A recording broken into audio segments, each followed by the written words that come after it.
Amis internautes, n'oubliez pas de liker, de vous abonner et de cliquer sur la note de notification pour ne rien rater. Parakou Kika Kabon, c'est un défi que le président Patrice Talon doit relever. C'est un véritable cri du cœur que lance le ministre conseiller Rachid Boudamassi pour les populations de Kika et de Kabo.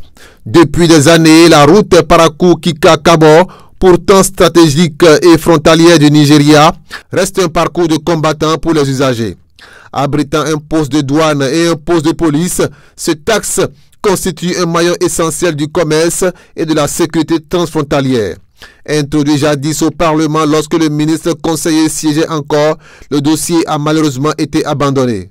Aujourd'hui, Rachid Boudamassi relance le plaidoyer et en appelle à la générosité du président Patrice Talon pour que la construction de cette route figure enfin dans le budget national au grand bénéfice des populations de la région et de l'économie nationale. Parakou Kika Kabo. Je répète encore, Parakou Kika Kabo. C'est une route historique, une route tristement célèbre, une route qui fait la honte de ceux qui ont dirigé avant l'avènement de la rupture. La route Parakou Kika Kabo, c'est un défi que le président Patrice Talon doit relever. Et je sais que le président, mon chef, quand c'est dur, il n'y a que les durs qui avancent. Quand c'est compliqué, c'est là où le président Patrice Talon aime intervenir. Et je plaide auprès de son Excellence, Monsieur le Président de la République, cette route est un problème purement social. C'est un problème de sécurité routière. Parce que des milliers de personnes ont déjà perdu leur vie. Et c'est pour ça que je plaide auprès du président de réparer cette injustice sociale. Président Patrice Talon, l'homme de l'unité nationale, président des Béninoises et des Béninois, qui ne fait pas la différence entre le nord et le sud. En témoignent les réalisations des marchés modernes. En témoigne la réalisation de la route Ndali Niki Chikandou. En témoigne la réalisation de la route Guessou Sud Sidandé. En témoigne la réalisation de la route Natidegou Bokoumé. En témoigne la réalisation des routes de décapés. Qui ont dit, Monsieur le ministre, nous avons l'habitude de voir les goudrons à la télé. Il a fallu le président Patrice Talon pour savoir, pour vivre directement la réalisation des bitumes. C'est une honte historique. Et pour reprendre cette honte, pour restaurer l'autorité de l'État, parce que cette route est à quelques kilomètres du Nigeria. Ça pourra régler le problème d'emploi, ça pourra relancer l'économie locale, ça pourra relier le commerce entre le Burkina Faso, le Togo, le Niger. Ça pourra carrément relancer l'économie nationale. Vous savez, c'est dommage et c'est regrettable que, vous savez, quand on soit à la durée du mensonge, la vérité finit par l'attraper. Vous savez, qui vous souviennent, lorsque nous étions au Parlement, nous avons usé de notre droit d'amendement pour bloquer le tour du budget à l'époque. C'était mon frère ami Robin qui était ministre des TP.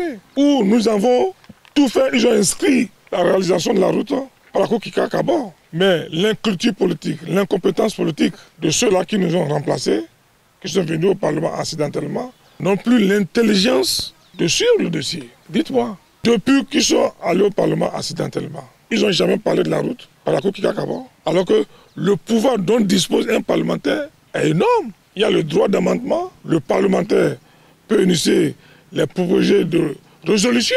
La pression parlementaire qu'il fallait pour que cette route devienne réalité a déserté le forum par l'inculture et l'incompétence politique. Et c'est l'inculture, l'incompétence politique que nous voulons réparer.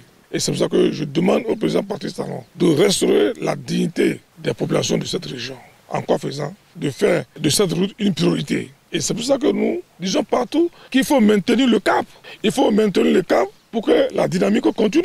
Il faut maintenir le cap pour continuer à avoir les routes. Il faut maintenir le cap pour pouvoir maintenir les microfinances à la fin. Il faut maintenir le cap pour que les cantines scolaires ne s'arrêtent pas. Il faut maintenir le cap pour que les marchés modernes continuent. Ne pas maintenir le cap serait une erreur stratégique et politique. Parce que le prochain défi mondial, c'est le défi sécuritaire et économique. Et celui-là qui est bien préparé, c'est ce que la mouvance présidentielle a proposé. L'homme des grands dossiers, qui a d'une intelligence comme son patron, qui connaît les stratégies macroéconomiques, parce qu'il faut quelqu'un pour sécuriser nos acquis. Et je pense que la mouvance présidentielle a fait le bon choix. la réalisation de cette route-là va régler deux problèmes. Un problème de sécurité publique. Parce que vous savez, avec la réalisation de cette route, on pourra maîtriser nos frontières. Deuxièmement, ça va régler le problème de la sécurité publique, la vie des usagers. Parce que l'impraticabilité de cette route-là, si on fait le point de ceux-là qui ont perdu déjà leur vie, c'est énorme.